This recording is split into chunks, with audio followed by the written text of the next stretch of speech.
Hey everyone, we're the Jungle Giants, and these are our pre-show rituals. Personally, I like to stretch, but even though it's pretty boring.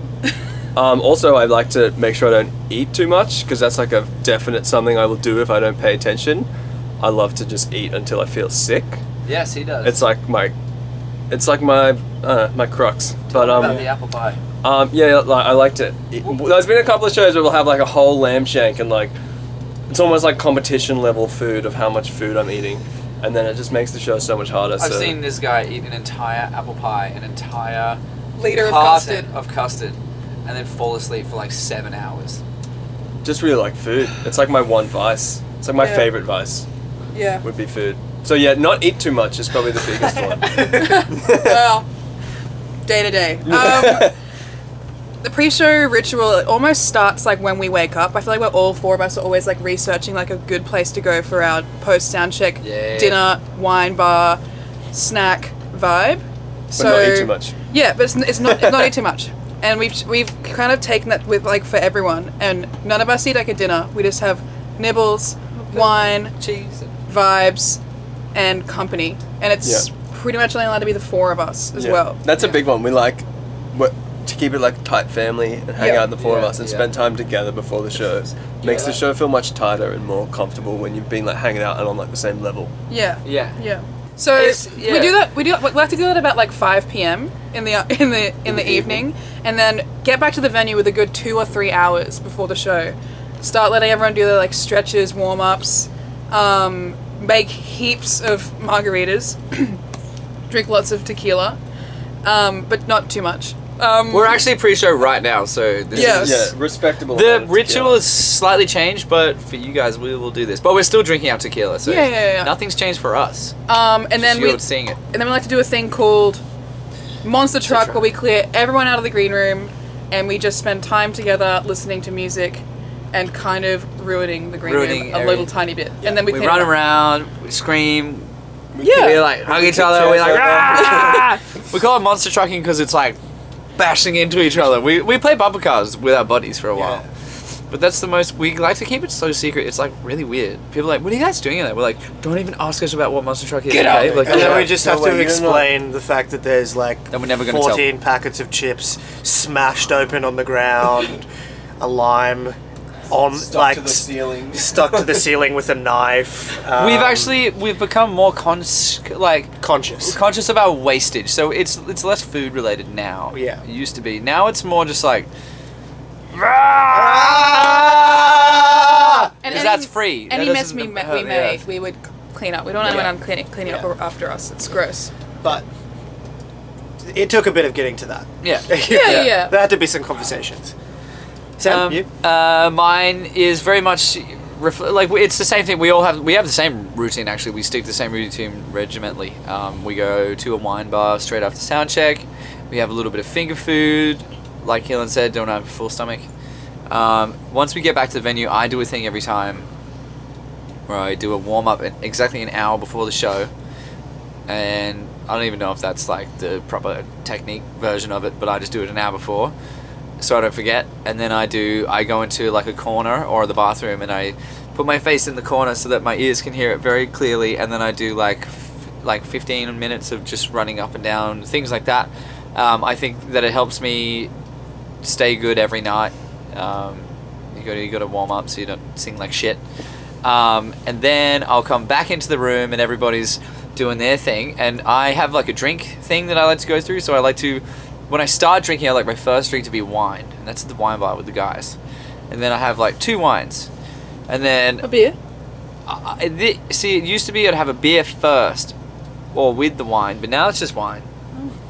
Changes tour by tour. That's news to me. And so I like 2 wines, and then we finish there, and then margarita, and then I have a margarita backstage, and then this is gonna make me sound fucked. and then margarita to the show. So yesterday we went to a wine bar. The other guys had to go do some stuff, and I was like, Andrew, like, haven't had a margarita. Do you want to have a margarita? He's like, yeah, man. Yep. we stopped down in where were we? Toronto. Went down to a little place that just did margaritas, and we had a margarita together. Did Cheers. margaritas. We just did. Mainlined We a just couple did. of We, Same in the shop. It just said margaritas. yeah, we did, that place that just did margaritas, Just did margaritas. aka a fucking bar. Yeah. And then that's my thing. So then once I get to the show, have another margarita, and then but then that's it. So it's 2 margaritas, 2 wines. Like, that's not actually like fucked. Yeah. But I like to. The reason why I'm saying it is because you got to keep it regiment. You know what? If you're really nervous, you can accidentally have 5 beers. Or half a bottle of Jack Daniels. Or half a bottle of Jack Daniels. Yeah, see, one time when we first started, I had. Well, actually, it wasn't when we first started. It was when I was really nervous. First show of a tour, nervous about the record, Speakerzoid, our second record. I accidentally just was so nervous. I kept having shots of Jack Daniels with my friend in Perth, and then I had so many. I was so drunk, and I forgot the words. Couldn't remember the flow of the set. I was saying absolute weird shit into the microphone as well. Not only singing wrong, but I was like, the banter was off. It was weird. It was drunk person banter, like homeless guy on the street banter. And then at the end of the show, I finished it, and then I came off and I was like, God, everyone was like, you were so drunk. And then everybody in the band was like, it's okay, but you were too drunk. And then, but I felt so bad that I went into the car park and I cried for about an hour and a half. And I called my manager and I was like, I fucked up. It was so sad. And then so ever since then, I mean, like I have sober shows as well, but you've always got to keep a lid on There's it. a system. Yeah. There's a system. Did I just get sad? But see, I mean, it's real. I mean, that's it's real, the though. real It's shit. real. System. It's all fun and games until you, like... Till you fuck up. And everyone has it, like, every person in every band ever has had the too drunk gig, and you just don't want to... You don't want to do that. You want to. No. You got to make a structure Yeah. about it, you know. So, and find your own equilibrium with that. But for me, my rituals, anything I do not drink coffee the day of show anymore. Yeah, that's a funny one. Yeah, a lot of people, like, especially with touring, it's a hard thing because you are just up at all hours. You're kind of constantly jet lagged. You just party jet lagged as well because you've got to sleep at this particular time in order to get enough rest before you can actually play a show. But yeah, no, I just can't drink coffee day of show anymore, which is a shame for me because I love coffee. But yeah, I just found that I was having like pretty intense panicky feelings on stage and just feeling really awful. So I completely cut that one out. And now the only other thing that, apart from what these guys do, is I try to like open myself up.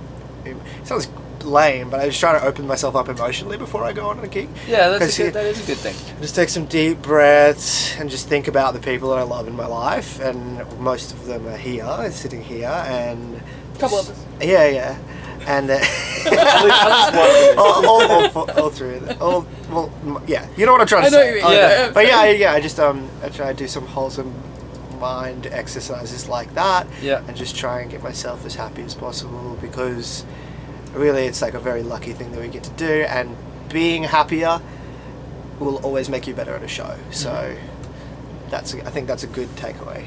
You just reminded me of something. So another thing that we tend to do is Hands in. Oh well, that as well. But we also at different times we go down to see the support band or band that plays earlier, and everyone has their own little time of that. We're like, I'm gonna go down and see the band, and then you go down, you watch it, and you get a vibe for the crowd, you get a vibe for the band, and then often I get it. It might be personal, but often I get a feeling like, oh, I can't wait to be playing a gig. I can't wait. Yeah. You get excited to play a gig You because get to feel like the atmosphere in the venue and in the room and like the Yeah. lights and just how it's all set out. yeah. So that's it's all these Get little more things familiar. like all those, like you said, like open yourself up for a show. It's all those little things that it's all part of that, but it's all things you never really think about. But we actually do.